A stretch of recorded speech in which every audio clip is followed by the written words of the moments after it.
안녕하십니까, 우짜입니다. 2025년 11월 8일 아침까지 확인한 세상 돌아가는 얘기입니다. 들어가기 앞서 구독, 좋아요, 회원가입 감사합니다. 그럼 뉴스 보시죠. 대통령실 팩트시트 안보 분야 일부 조항 조정 중입니다. 아이고, 역시나 예상대로 이번 주 넘기네요. 뭐 이번 주에 깐다 하더니 안 까고 또 넘긴다. 다음 주로 넘긴다. 원잠 계속해서 원잠 타령하고 있네. 핵잠이라 해라 그냥. 선체. 선체를 한국에서 건조한다고? 참 가지가지 한다 진짜. 가지가지 해. 진짜 팩트시트 정상 논의 이슈 다 커버. 원잠 원자력 협정 동맹 현대화 당길 때 원잠 선제 한국서 건조 한미 정상 간 논의한 내용 연료는 미국서 공급. 계속 입 털고 있는데 어째 되는지 봅니다. 우리가 계속 얘기했죠. 원금 손실 부분 그리고 독소 조항 어째 되는지 우리가 본다고 말했습니다. 계속해서 지금 안 까고 계속해서 미기적 하고 있죠. 나오는데 어떻게 되는지 한번 보자 한번. 대장동 비리 항소 포기, 지휘부가 항소 금지, 항소 필요하다던 검찰이 법무부와 논의 끝에 최종 항소 포기 결정했다. 수사팀은 대검 중앙지검 전례 없는 부당 지시로 항소 못하겠다고 반발하고 있고요. 이재명 사건과 연관 정적 논란 불가피. 한동훈은 한동훈 아직도 떠들고 앉아있네. 한동훈이는 뭐 검찰 자살했다고 얘기하고 있고, 계속 이 짓하고 앉아있는데 눈에 빤히 보이게 이 짓하고 앉아있죠. 요거 이 짓 해가지고 계속 가방이 치고 앉아있는데 이거 앞으로 어떻게 되는지 한번 보세요. 네? 이거 지금 경제도 계속 그렇고 하는 짓도 이거 눈에 빤히 보이는 1인 짓이나 차고 앉아있고 위인 설법이나 만들려고 노력하고 앉아있고 똥법이나 맨날 만들고 한번 봅시다. 나중에 어떻게 되는지. 천년만년 더불어 해가지고 일당 독재 해가지고 해먹을 것 같아요. 두고 봅시다. 50억 클럽 곽상도 부자 28일 변론 종결. 이러면 연내 선고. 연내 선고는 뭐 몇 심이야? 1심이야? 아이고 이제 1심이야. 아이고 역시나 또 세월아 내월하네. 아이고 뭐 통상 결심 공판 이후 1에서 2개월 정도 안에 선고가 이루어지면 지는 걸 것을 감안하면 이르면 연 이르면 연내 선고 1심이다 1심. 참 세월아 내월아 참 대단하다 진짜. 아이고 이게 지금 한 몇 년 된 것 같은데. 에? 이거 한 3년 가까이 안 됐어요 이거. 참 잘한다 잘해. 엉망진창이다. 오늘 떠들 게 많으니까 오늘도 역시나 떠들 게 많습니다. 빨리 넘기자. 북한 미국의 저기에 더 공세적 행동 항모전개 한미 안보 협의에 반발. 탄도미사일 발사 이튿날 국방상 담화 접근하는 모든 위협은 정조준권에 어이구 무서워라. 한번 쏴라 마. 한번 쏘면 어째 되는가 한번 보자. 한번 쏘지 뭐. 어디 접근 어디를 접근을 얘기하는 건데. 에? 영공 영에 넘어서는 까지 가지고 쏠 거야? 정조준이가 쏠 거야? 한번 한번 쏴보세요. 어떻게 되는지. 궁금하다, 진짜. 맨날 따둔 거자 있고. 이재명 정권, 그리고 친북 논자들 아주, 걱정이 많겠네. 북한에서 이래가지고요. 자, 넘어가고요. 요거는 해가지고 일본 가계 소비하고요. 해외 채권 투자 해가지고 데이터가 발표됐으니까, 원래는 이거 잘 안 하는 건데, 요즘 일본 쪽에 관심이 많아지니까, 가지고 소개해 봅니다. 먼저 요 차트는 해외 채권 투자 쪽 차트고요. 일단 먼저 일본 가계 지출 쪽 해가지고 먼저 말씀드려보면 YOY 전년 동월 대비해가지고 일본의 가계 지출은 8월에 2.3%인데 9월에 1.8%로 감소했고요. 예상치 9월 예상치는 2.5%였습니다. 예상치도 하회했고요. 그리고 전월 대비 MOM으로 하면은 가계 지출은 8월에 0.6%인데 9월에 마이너스 0.7%로 이것도 감소했습니다. 전반적으로 가계 지출이 감소했다 이렇게 되고요. 자, 이어서 이 차트에 나와 있는 것처럼 마이너스 단계 하나 둘 셋 석 달 연속 해가지고 마이너스다 이 말이죠. 11월 1일로 끝나는 주 기준 일본의 해외 채권 투자는 전주 마이너스 3,546억 엔에서 3,456억 3,500이구나. 3,546억 엔 적자난다. 마이너스에서 또 이어서 똑같이 해가지고 마이너스 3,544억 엔 해가지고 또 감소했습니다. 3주 연속 감소 중이다. 여기 저 일본 쪽은 계속해서 좀 보셔야 됩니다. 이거는 분명히 우리가 계속해서 말씀드렸고, 이어서 자, 요거는 가지고 제가 오늘 말씀드릴 일본의 국채 10년물 1.7%가 가면은 그게 뭘 의미하는 거냐 해가지고 제가 말씀드립니다. 이건 뭐 오늘 아침에 해가지고 캡처하기 귀찮아서 가지고 안 했고요. 어제 해가지고 어제냐 그저께냐 해가지고 한 건데 하여간에 뭐 급하게 갑자기 해가지고 뭐 그래 폭발할 가능성이 없으니까 추세만 모으면 되겠죠. 1.7로 해가지고 향해 가고 있다. 뭡니까? 이거 일본 국채 10년 만기 일본 국채 수익률입니다. 자, 말씀 드려보면 10년 만기 일본 국채 수익률이 1.7%를 향해 상승하는 것은 언뜻 보기에 정상화처럼 보입니다. 하지만 실제 일본 경제 상황 이런 거 상황하고 비교해 보면 이거 역시 스트레스 신호, 스트레스 시그널이라고 할 수 있습니다. 일본의 소비는 정체되고 있고요. 좀 전에 우짜가 해가지고 가계 지출 해가지고 줄어들었다고 말씀드렸잖아요. 일본의 소비는 정체되고 있고 실질 임금은 또 정체되고 있고요. 인플레이션은 1년 넘게 일본 가계들의 예산을 그러니까 호주머니를 조용히 해가지고 털어먹고 있고 일본 중앙은행 BOJ 데이터에 따르면 인플레이션을 반영한 일본인들의 실질 지출입니다. 실질 지출은 2025년 봄 이후 거의 변동이 없었습니다. 이처럼 취약한 일본 경제에서 국채 수익률이 상승한다는가 이거는 경제를 지탱하던 정책적 토대가 무너지기 시작했다는 걸 뜻하는데 문제는 일본이 내우 외환 즉 국내와 국외 모두에서 압박을 받고 있다는 문제가 있습니다. 일본 국내에서는 식료품과 에너지 가격 상승으로 일본 가게들이 일본 일반인들이 또다시 저축 모드로 전환되게 강제되었고 일본 소비자들이 어려움을 겪고 있습니다. 얼마 전까지 누렸던 임금 상승분은 실질적으로 눈이 녹듯이 해가지고 이미 사라졌고요.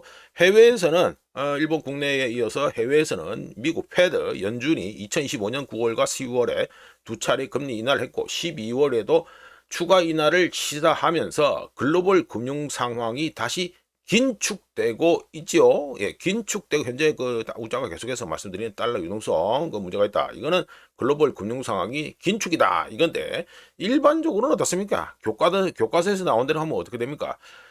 패드 연준의 금리 인하는 글로벌 경제에 가해지던 압박을 완화하는 역할을 하지요. 하지만 이번에는 이 금리 인하는 어떻게 됩니까? 미국 경제 약세 때문에 이루어지는 그러니까 뭐 어쩔 수 없이 한다. 이런 차이가 있습니다. 그리고 일본의 국채 수익률 상승 이거는 또 어떻게 됩니까? 글로벌 경제 성장 둔화로 이어지고 있다. 글로벌 경제 성장이 둔화로 이어지고 있다는 걸 또 의미하기도 합니다.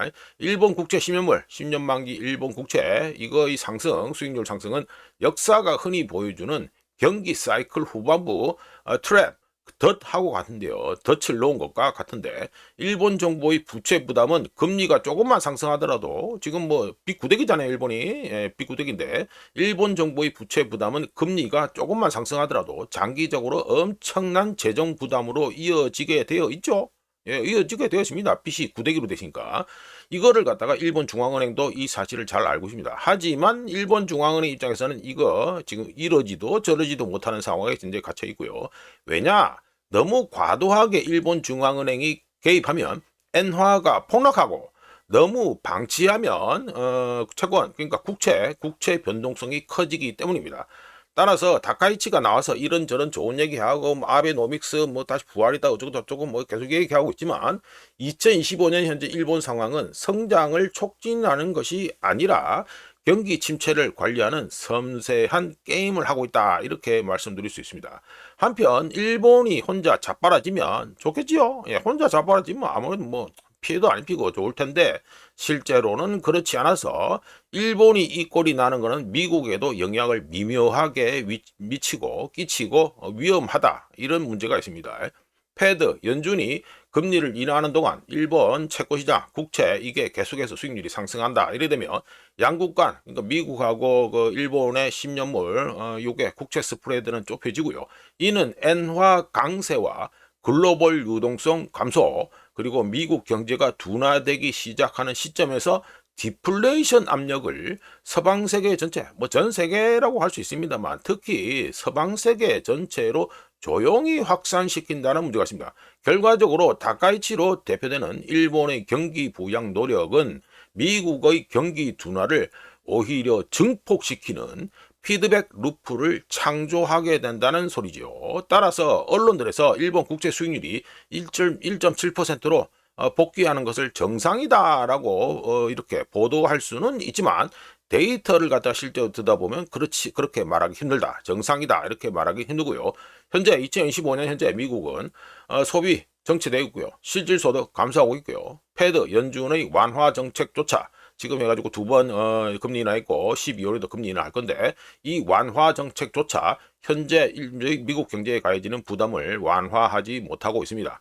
10년 만기 일본 국채 수익률 1.7% 복귀는 일본의 고령화 그리고 과도하게 부채가 많은 일본 경제가 제로 금리 이후 세계에서 여전히 자신의 경제가 돌아간다고 가정하려고 이렇게 쇼를 하려고 함에 따라 출현한 긴장의 징후다 이렇게 말씀드릴 수 있습니다. 자 넘어가고요. 네, 이번에 가지고 또 중국 데이터 발표됐습니다. 이거 일본 거 떠드니까 벌써 10분이 가버리네. 네, 이거 중국 외환 보유고하고 뭐 여러 가지 발표됐습니다. 중국 수출하고 뭐 무역 수지 뭐 이런 거 다 발표됐으니까 빠르게 말씀드리죠. 중국 수출은 YOY 전년 동월 대비해 가지고 9월에 8.3%에다 10월에 마이너스 1.1%로 그냥 폭락했습니다. 금액으로는 10월에 3,050억 달러를 갖다가 수출했고요. 뭐 3,050억 달러를 하지만 중국 수출은 8개월 내 최저치를 기록했고요. 요거는 뭐 전체 수출 그리고 미국 행 수출 그리고 나머지 동네 해가지고 수출 몇이 되죠? 예, 요래 됩니다. 수입 임포트도 9월에 7.4%에서 10월에 1%. 이것도 폭락입니다. 중국의 수입액은 2,153억으로 됐지만 하여간에 폭락했다. 수출은 8.3%에서 마이너스 1.1%, 수입은 7.4%에서 1%로 폭락했다. 알게 됩니다. 디테일하게 말씀드리면 중국 수출은 관세 전쟁에 대비해 미리 물건을 땡긴 까닭에 누가 미리 물건을 땡겼습니까? 미국에서 미리 땡겼죠. 미리 물건을 땡긴 까닭에 2025년 2월 이후 처음으로 수출이 감소했고요. 떨어지죠. 감소했고 추석 연휴, 우리나라 말로 그냥 추석이랍니다. 추석 연휴와 높은 기저 효과, 베이스 이펙트도 수출 감소에 영향을 미쳤습니다. 일본행 수출은 마이너스 5.7%, 한국행 수출은 무려 마이너스 13.1% 감소했고요. 대미 수출 역시 YOY 작년 동월 대비해가지고 마이너스 25.2% 감소하면서 뭐 계속 쭉 늘잖아요.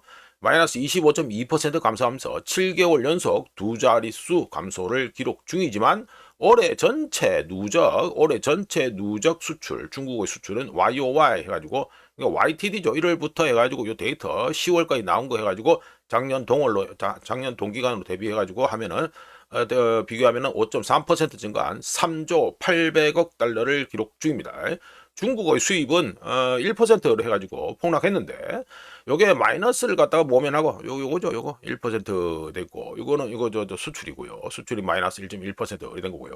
중국의 수입이 임포트가 1%로 마이너스를 모면하고 겨우 1%를 기록했지만 5개월 연속 증가를 또 기록한 게 됩니다. 하지만 2015년 5월 이후 가장 저조한 증가세를 보였다. 이게 되고요. 추석 연휴 소비에도 불구하고 부진한 중국 내수와 불안정한 고용시장 때문이다라고 평가되고 있습니다. 1월부터 10월까지 그러니까 YTD죠. 이어투데이트 1월부터 10월까지의 수입 임포트는 미국에서 마이너스 11.9% 감소, EU에서 마이너스 1.7% 감소, 러시아에서 수입하는 거 마이너스 5.9% 감소 등 YOY 그러니까 1월부터 10월까지 YTD를 해가지고 작년 동기간 대비해가지고는 0.9% 감소한 2조 1,200억 달러가 됩니다. 누적 데이터가 그렇다 이거죠. 누적 데이터가 빨리 알리니까 자 계속 말리네. 중국 무역 흑자는 당연히 해가지고 수출에서 수입을 빼면 되죠. 그러니까 9월에 904억 5천만 달러 흑자에서 10월에 900억 7천만 달러로 살짝 감소했습니다. 자 이어서 이번에 가지고 중국의 외환 보유고입니다. 외환 보유액이라 하겠네. 중국의 외환 보유액은 9월에 3조 3,390억 달러에서 10월에 47억 달러 증가한 3조 3,443억 달러가 되면서 3개월 연속 증가했고요. 뭐 이렇게 끄트머리 쭉 올라가죠. 증가하고요. 이건 우자가 포인트를 찍은 거는 뭐 가장 최고로 많았던 거 이게 됩니다. 4조 달러 되고요. 2015년 11월 이후 최대를 현재 기록 중입니다. 요래가 쭉 올라가면 2015년 요래 걸리죠. 요래 됩니다. PBOC 중국 중앙은행은 12개월 연속 금 보유량을 늘리면서 9월에 7,406만 온스에서 10월에 7,409만 온스로 해가지고 살짝 뭐 양은 살짝 증가했습니다. 한 3만 온스 정도 증가했고요. 금 보유량 갖다가 금 보유액으로 그러니까 돈으로 환산하면 9월에 2,832억 9천만 달러였는데 10월에 2,972억 1천만 달러로 증가했습니다. 자, 이어서 넘어가가지고요. 자, 바로 금덩이 차트입니다. 금덩이 보시면 어제 가지고 0.63% 상승해서 그래도 4,000달러 계속 여기 놓고 공방전이 벌어지고 있네요. 이론세 4,002.01달러가 됐습니다. 하이는 4,026. 로는 3,970. 예, 요래 되네요. 뭐 당부가 해가지고 뭐 이거는 뭐 드라이하게 차트만 보면 되고요. 자, 넘어가고. 자, 뭐 금덩이 얘기했는데 뭐 맨날 드라이하게 얘기하면 좀 그럴 것 같아가지고 인도의 금 ETF가 올해 상상 최대로 해가지고 유입이 될 거다, 돈이 들어갈 거다 해가지고 블룸버그 사트입니다. 말씀 들어보면 세계 금협회에 따르면 올해 2025년 인도의 금 ETF에 사상 최대 자금 유입이 예상되고 있고 뭐 이미 뭐 이래 돼 있잖아요. 예, 이래 돼 있고 올해 2025년에 금 매수 규모는 이미 30억 달러어치에 육박하고 있는데 금액으로는 30억 달러에 육박하고 있는데 뭐 이거 3 빌리언 돼 있잖아요. 30억 달러에 육박하고 있는데 이거를 양으로 금덩이 양 무게로 바꾸면 약 26톤이 됩니다. 자, 넘어가고요. 자, 이거는 은떡입니다. 은떡이 보시면 해가지고 어제 해가지고 0.71% 상승해서 1온스에 48.37달러가 됐습니다. 예, 요 라인을 두고 이 지난번에 그 돌파하기가 좀 깝깝했다 하는 그 라인이죠. 예, 그 라인을 두고 계속해서 지금 공방전이 벌어지고 있다. 이게 되겠습니다. 자, 이제 넘어가지고요. 네, 달러 인덱스입니다. 달러 인덱스는 어제 또 내렸습니다. 0.20% 마이너스 0.20% 내려가지고 99.538 이래 됐네요. 요거 뭐 다음 주에 어떻게 되는지 봐야 되겠고요. 일단 아직까지는 22평선 위에서 놀고 있고, 제가 말씀드린 것처럼 22평선, 52평선 계속해서 끌려 올라가고 있다. 예, 이거는 분명히 체크하셔야 되겠습니다. 자, 넘어가고요. 그리고 원화입니다. 원화는 이야 지기네. 예, 1462원까지 갔네. 달러 인덱스가 마이너스 0.20%가 하락하는 동안 달러 인덱스 하락했는데 오히려 원화는 0.51% 싸져가지고 더 싸져가지고 진짜 끝내준다 진짜. 그래가지고 1달러 해가지고 우짜같이 7시에 캡처했는데 1달러에 1456.29원이 됐습니다. 1462원. 이게 새벽에 찍은 거래. 한 3시? 한 3시, 한 2시, 3시? 뭐 이쪽에 했을 것 같은데. 1462원도 찍었다. 대단하다. 우짜는 이재명 덕분에 해가지고 가발에 앉아서 돈이 뿔고 앉아있다. 예, 그래서 말씀드립니다. 자, 넘어가고요. 엔화는 해가지고, 뭐, 얼추 뭐 비슷하다 할 수 있겠지만, 뭐 하여튼간에 달러 인덱스가 뭐 마이너스 0.20% 하락하는 동안, 엔화는 해가지고 0.26%, 뭐 이것도 싸진 거죠? 예, 싸진 겁니다. 그러니까 우리나라 원화만큼은 싸진 건 아니지만, 하여튼 싸졌다. 1달러에 153.449엔 이렇게 됐다. 이거 말씀드립니다. 자, 넘어가고요. 젠슨왕 AI치 중국 수출 논의 현재 없어. 대중국 공급 재개 시기 중국에 달려있다. 중국의 AI 경쟁에서 승리한다 발언은 해며. 이거는 뭐 연합지라시 기사에 뭐 보시면 될 테고 뭐 우짜가 해가지고 차트는 올리고 말씀드리죠. 뭐 오늘 또 토요일인데 뭐 웬만하면 뭐 한 30분 초반대에 꺼내죠. 자, 엔비디아 주가 차트입니다. 엔비디아 주가 차트 보시면 이번 주 들어와서 그냥 주구장창 계속 하락했다. 이걸 아실 수 있겠죠? 그래서 22평선은 벌써 내려갔고 52평선까지 한번 찔렀다. 예, 장중에 가지고 끌어올려가지고 겨우 종가만 맞췄다. 이게 되겠습니다. 이렇게 쭉 떨어지면서 엔비디아의 시가총액이 얼마가 날아가냐? 8천억 달러가 날아갔습니다. 다음 주에 어떻게 될런지 상당히 궁금하다. 다음 주에 가지고 52평선 밑으로 더 들어갈 건지 상당히 궁금하고요. 참고로 좀 전에 연합지라시에서 뭐 젠슨왕 뭐 어쩌고 저쩌고 떠들었죠. 젠슨왕이 뭐라 떠들었냐? AI에서 중국이 미국의 꼴랑, 미국이 그 뒤처진, 그러니까 중국이 미국이 뒤처진 게 꼴랑 나노초 단위로 뒤처져 있다. 억수로, 억수로 그냥 얼마 안 되게, 그래 뒤처져 있다. 이렇게 젠슨 왕이 떠들었습니다. 그리고 젠슨 왕이 입을 털고 하루도 지나지 않아서 미국에서는 어떤 뉴스가 나오느냐? 엔비디아의 소형 AI 칩의 중국 판매를 금지할 예정이다. 이런 보도가 나왔습니다. 자, 이제 트럼프하고 시진핑하고 만나가지고 뭐 1년짜리 임시 땜빵 하자. 뭐 그래가지고 했는데, 자, 요것도 어찌 될런지 또 지켜봐야겠죠. 예, 뭐 칩을 뭐 주니 많이 어쩌고 저쩌고 했는데, 뭐 블랙웰 안 준다. 또 젠슨 왕 나와서 입 털고, 그 다음 젠슨 왕 입 털자마자 미국에서 엔비디아 AI 칩 중국을 판매를 또 금지한다. 뭐 이런 얘기가 나오고 있으니까, 뭐 약속을 밥 먹듯이 깨고 앉아 있으니까, 다음 주에 또 어떻게 될런지 한번 지켜보면 되겠습니다. 자, 넘어가고요. 자, 요거는 포크롭스크입니다. 전반적으로 뭐 이번 주에 계속 얘기했으니까. 이거 딱공이 닦이기도 했고요. 요 밀봉 됐습니다. 밀봉. 예, 밀봉 됐죠? 예, 밀봉 됐습니다. 이게 뭐 이 지금 우자가 계속 말씀드렸다시피 친러시아 맥은요. 이것저것 다 그 확인 다 하고 크로스 체크 다 하고 이 색깔을 칠하기 때문에 좀 느린 속도가 느립니다. 속도가 느리고 반대로 우크라이나는 이미 확인된 것도 그 색칠을 안 한다는 문제가 있고 하여간 좀 그 친러시아 맵들은 좀 소심합니다. 하여간 좀 소심하다. 예, 소심하다는 건 알고 계시고 하여간 이 꼬라지 보면 아시겠지만 밀봉됐다. 예, 요렇게 되고요. 우자가 어제 해가지고 포크롭스크 북동부 디나스 지역에서 요거 바로 요거죠. 요겁니다. 요거. 북동부 디나스 지역 고층 빌딩에서 우크라이나군이 해가지고 최고의 저항을 벌이고 있다 해가지고 말씀드렸는데 포크롭스크 전체로 보면 95%가 러시아의 통제하에 들어갔습니다. 그러니까 뭐 사실상 끝났어요. 포크롭스크는 그냥 러시아가 점령한 겁니다. 남은 거는 요겁니다. 나머지는 다 그냥 이거는 일반 주택이 있는 데고요. 여기 그나마 그 한 10층도 안 되는 거 요거 잡고 앉아 있는 거 요거만 넘어가면 끝난다 이래 보면 되겠습니다. 게다가 포크롭스크 그리고 미르노흐라드 이 포켓이 완전히 밀봉됐다는 거. 완전히 밀봉됐다는 거 이게 상당히 중요하겠죠. 이제 이 안에 있는 우크라이나군 친구들은 못 토낀다. 토끼지를 못한다. 예, 이거는 알고 계시면 되겠습니다. 자, 넘어가고요. 요거는 해가지고 역사상 처음으로 새 집이 헌 집보다 저렴해졌다 해가지고 말씀드려봅니다. 물론 차트는 블룸버그 차트고요.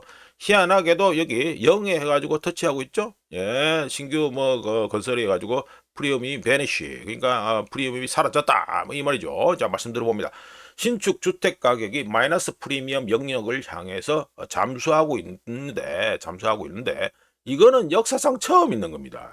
미국 건설업체들은 2022년부터 미친 듯이 주택을 만들었는데 이제는 재고가 엄청나게 쌓이고 돈 써가지고 저 주택 만들다 보니까 저 현금 어떻게 되겠습니까? 고갈됐겠죠. 예, 주머니는 고갈됐다. 이런 가운데 우한폐렴 기간 동안 2에서 3%짜리 현재로 봐서는 저금리 혜택을 누렸던 기존 주택 소유주들, 미국의 기존 주택 소유주들은 매매 자체를 거부하면서 물건을 안 내놓으면서 중고주택 재고가 부족해지고 있습니다. 즉 미국 건설업체들은 건축비가 자신들의 가격 결정력의 64%를 잠식하고 있는 가운데 기존 주택 가격이 공급 부족으로 인해 여전히 높은 수준을 유지하고 있는 걸 지켜봐야 되는 상황이고요. 그냥 손가락만 빨고 있다 이거죠.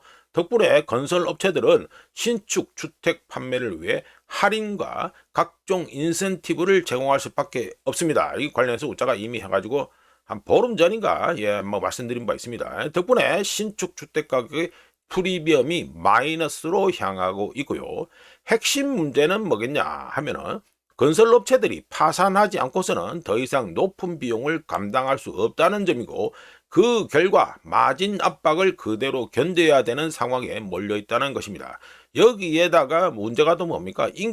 미국의 인건비는 계속 오르고 있죠. 자재는 고갈됐지요. 그리고 게다가 트럼프 관세까지 해가지고 더해지면서 상황은 점점 더 어렵게 되고 있다. 이게 됩니다. 건설업체들은 상황을 모면하고자 저렴한 소형 주택 쪽으로 전략을 변경했지만 이는 그저 손실을 최소화하기 위한 임시 방편일 뿐이고 2015년 11월 현재 시장에서 처리할 수 있는 물량이 대략 4개월에서 5개월치인데 반해서 건설업체들, 미국 건설업체들이 들고 있는 재고는 9.2개월치에 달하고 있습니다. 그러니까 9달이 넘어간다 이거죠. 거의 따블이다 이게 됩니다. 하면 기존주택은 낮은 모기지 금리, 주택담보대출 금리를 갖다가 탔던, 이용하고 있는, 아직도 이용하고 있죠. 이용하고 있는 소유자들이 자신들이 주택 가격을 유지하려고 하면서, 그러니까 매물을 안 내놓는다 이 말이죠. 공급 부족으로 인해 가격이 고정되고 프리미엄이 오히려 더 붙고 있는 상태인데요. 여기서 중요한 점은 이런 가격 역전, 이게 뭡니까? 새 집이 헌 집보다 싸지는 거, 이런 가격 역전 현상이 오래 가지 않을 것이라는 겁니다. 건설업체들은 향후 1에서 2년 동안 재고 정리를 계속 하겠지요. 예, 당연히 할 수밖에 없고요. 공급이 정상화되면 신축 주택들은 결국에는 프리미엄을 회복하게 될 것입니다.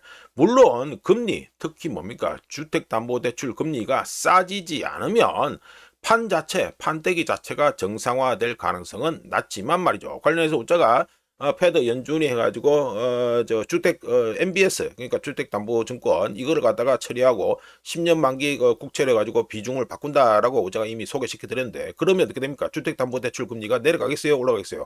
당연히 올라가죠. 예, 그것도 말씀드렸습니다.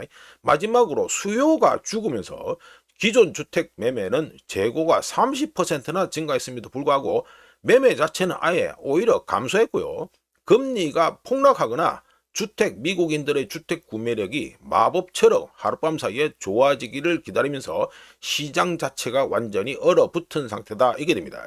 하지만 신규 주택 가격이 싸진다고 해서 근본적인 문제가 해결되는 건 아니라는 거, 예, 이거는 분명히 알고 계셔야 되겠습니다. 자, 넘어가고요. 자, 요건 해가지고 미국의 연체율 해가지고 얘기입니다. 아이고 벌써 26분이네. 자, 연체율 해가지고 어젠가 그저께가 보여드렸는데 업데이트 됐습니다. 뉴욕 패드에서 나온 거 해가지고 업데이트 됐는데, 자, 아이고 학자금 대출이 폭발하래요. 폭발합니다. 14.3% 폭발합니다. 뉴욕 패드에 따르면 학자금 대출 연체율 90일 이상 신강 연체 뭐 이게 되겠죠. 학자금 대출 연체율 90 이상 연체율이 2025년 3, 4분기에 14.3%로 급등하면서 폭발하고 있습니다. 올타임 하이를 기록했고, 이게 올타임 하이입니다. 그리고 자동차 대출 연체율, 자동차 대출 뭡니까 이거? 오토론, 녹색이라 해야 되나? 예, 요거 버는 거, 된 거. 자동차 대출 연체율도 3%로 상승하면서 2010년 이후 최고를 기록했고요. 이거 뭐 쭉 가면, 예, 요정도 되죠. 2010년. 이가지고 3% 최고를 2010년 이후 최고를 기록했고요. 신용카드 연체율, 신각 연체율 이것도 보면 되겠습니까? 요거죠. 예, 7.1%, 신용카드 신각 연체율도 7.1%로 14년 내 최고치에 근접했고요. 뭐 계속 쭉 올라가면 이래 됩니다. 여기도 가지고 2011년 뭐 이 정도에 딱 걸리죠. 14년 만에 최고치에 근접하고 있다. 요건 뭐 계속해서 이꼬라지니까. 더 놀라운 점은 연체율 상승이 한꺼번에 쭉 일어나고 있다는 거죠. 예, 연체율 상승이 한꺼번에 쭉 일어나고 있다. 이게 됩니다. H 리볼빙도 올라가고 쳐다봤네. 하여간에 한꺼번에 이래 신각 연체율이 상승이 한꺼번에 일어나고 있다는 것인데, 아시다시피 바이든 행정부 때 뭐 했습니까? 이 갑자기 뚝 떨어지잖아요. 바이든 행정부 때 뭐 했습니까? 학자금 대출 상환을 유예했었지요. 예, 이러면서 사태의 심각성을 갖다가 숨긴 바 있습니다. 하지만 트럼프 행정부에서 어떻게 됩니까? 학자금 대출 상환을 재개했죠. 예, 이러면서 대출자들의 연체율이 1년 전보다 거의 20배나 해가지고 폭발한 상태입니다. 미국 사람들이 여전히 일자리를 가지고 있고 공식 실업률도 낮지만 미국인들의 임금 상승률이 물가 상승률을 갖다가 따라가지 못하면서 여러 가지 어려움을 겪고 있고요. 덕분에 신용카드 금리는 22%를 넘어서, 이건 뭐 신용카드 이자는 안 나옵니다. 신용카드 금리는 22%를 넘어서 올타임 하이를 기록했고, 자동차 할부금도 매월마다 $760까지 내는 걸로 해가지고 치솟았습니다. 사실상 리세션 경고 신호가 나왔다고 봐야 되는데, 사람들이 여전히 고용이 되어 있는 상황에서 여러 대출 유형들이 해가지고 이것들에서 연체율이 동시에 급등한다는 건요, 사실상 미국 가게들이 완전히 파산했다는 소리가 되죠. 예, 참고로 주식과 부동산을 보유한 미국인들, 특히 부자들은 큰 수익을 올리고 있는데 반해서 중간소득층, 중산층하고 저소득 미국인들은 각종 청구서와 기본 생활비 중에서 뭘 내야 되는지 선택을 강요받으면서 부의 불균형 상태는 상상을 초월하고 있습니다. 기업 실적에서도 동일한 현상이 목격되는데 명품 브랜드는 매출 호조를 기록하는 반면 저소득층 소비자들은 말 그대로 모든 것들을 다운그레이드 하면서 저렴한 대안 제품들 역시 그것마저 지금 다 타격을 입고 있다. 매출 타격을 입고 있다. 알게 됩니다. 진짜 피해는 이 다음에 오는 것인데 정부가 학자금 대출 체납자들에 대한 임금 압류를 재개하면서 약 200만 명의 대출자들이 법정 소송 없이 자신의 급여에 있어서 자신의 급여에서 최대 15%를 압류당할 수 있고요. 이는 연말 연휴 시즌, 크리스마스 등등 있잖아요. 이걸 앞두고 수십억 달러의 소비 지출이 감소하는 효과를 낳게 됩니다. 자, 그러면 이거만 끝나냐? 아니죠. 2025년 요것도 뉴욕 패드에서 나옵니다. 해가지고 뉴욕 패드가 나오는데 뉴욕 패드 나왔죠. 2025년 3, 4분기 미국 가계 총부채는 18조 5,900이 18조 6천억 달러죠. 18조 6천억 달러에 도달했고 전체 부채 중 4.5%가 이미 부실 상태입니다. 부실 상태에 놓여 있는데 대출 기관들은 어떻게 되겠습니까? 이러되면 신용 기준을 돈 빌려주는 거 신용 기준을 이미 강화했지요. 미국에서. 그 덕분에 어려움을 겪고 있는 사람들은 돈 빌리는 것 자체가 이미 거의 불가능한 상태에 거기에 내몰렸기 때문에 이것 역시 현재 상황을 벗어날 수 없게 만들고 있습니다. 교과서에서 나오는 전형적인 재정적 스트레스 피드백 루프를 보이고 있는데 상황이 나아지기 전까지 계속해서 이 꼬라지는 아주 어글리해질 거다 이렇게 말씀드립니다. 그래 충분히 전망됩니다. 자, 요거는 우짜가 아직 월요일에 말씀드리던 이번 주 미국 경제 주요 이벤트에서 말씀드릴 미시간대 소비자 심리지수 발표됐으니까 빠르게 말씀드리죠. 이거 벌써 31분이네. 자, 10월 미시간대 소비자 심리지수 요거 전부 다 예비 데이터입니다. 예비 데이터인데 10월에 53.6에서 11월에 50.3 요것도 푸는 거 50.3으로 하락했고요. 현재 경제 상황을 말하는 current condition은 10월에 58.6에서 11월에 52.3 요도 허연 겁니다. 요것도 똑같이 하락했고요. 향후 경기 예상인 consumer expectation 이것 역시 9월에 50.3에서 10월에 49.0 오렌지 노란색 요거로 49.0으로 하락했습니다. 자, 이어서 미시건대에서 발표하는 1년하고 5년하고 10년짜리 인플레이션 기대치 예상치 이게 됩니다. 보시면 향후 1년간 인플레이션 예상치는 10월에 4.6이었는데 11월에 4.7로 살짝 올라갔고요.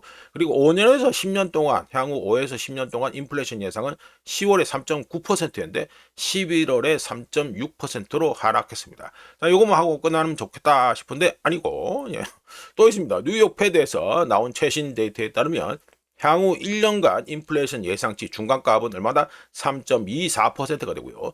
향후 3년 동안 미디언 3년이요 나오죠. 해가지고 향후 3년 동안 해가지고 향후 3년 인플레이션 예상치 중간값은 3%를 가지고 살짝 내려갔습니다. 자, 넘어가고요. 이걸 해가지고 서부 텍사스유 나왔죠. 자, 이러면 베이커 휴즈 나온다는 소리인데 하여간에 그 전에 가지고 서부 텍사스유 해가지고 말씀드립니다. 어제 가지고 0.77% 상승해가지고 1배럴에 59.89달러가 됩니다. 60달러 해가지고 못 올라가고 있죠. 22평선에가 따라가고 있고 52평선 못 가고 있고 202평선은 말할 것도 없고 202평선이 55달러까지 내려와 버렸네. 심각합니다. 하여간에 서부 텍사스에 올랐지만 별로다 이렇게 말씀드리고, 자, 이어서 요거만 하고 끝내면 좋겠는데 러시아 쪽에서 나온 자료가 있기 때문에 요것도 간단하게 소개를 해드리죠. 꼽사리로 해가지고 러시아의 원유 생산량이 10월에 증가했지만 오펙 플러스 할당량 이거 보시면 리포트 프로덕션 요거는 뭡니까 리콰이어, 그러니까 이게 리콰이어는 뭡니까 오펙 플러스에서 할당한 쿼터죠. 쿼터 쿼터입니다. 이제 그런 거다. 요 허연 거 이게 오펙에서 합의해가지고 너가 어디까지 생산량을 갖다가 늘려라 줄여라 했는 이 쿼터입니다. 이 쿼터 할당량인데 할당량을 갖다가 이전에는 뭐 더 많이 뽑고 지금 보면은 이 쿼터 할당량보다 지금 못 미치게 해가지고 나오겠다 이게 됩니다. 이렇게 된다. 즉 오펙 플러스에서 할당한 러시아 생산량보다 못 미치게 해가지고 지금 생산량은 10월에 가지고 증가했지만 여전히 오펙 플러스 할당량보다는 낮다. 이게 이 차트에서 말하는 게 되겠습니다. 자, 이어가지고 이거는 베이커 휴즈입니다. 베이커 휴즈에서 11월 7일로 끝나는 주에 발표한 베이커 휴즈 석유 드릴링 숫자 리그 카운트는 전주 414개였는데 똑같이 414개 변동이 없었습니다. 그리고 토탈 리그 총 드릴링 그러니까 리그 카운트 총 숫자는 전주 546개, 546개에서 548개 해가지고 2개가 증가했어요. 이러면 어떻게 됩니까? 산수에 보면 천연가스에서 2개가 증가했다. 이 소리가 되겠죠? 예, 이렇게 됩니다. 자, 이렇게 해서 2025년 11월 8일 아침까지 확인한 세상 돌아가는 얘기였습니다. 구독, 좋아요, 영가임 감사합니다. 다음 주 월요일에 찾아뵙겠습니다.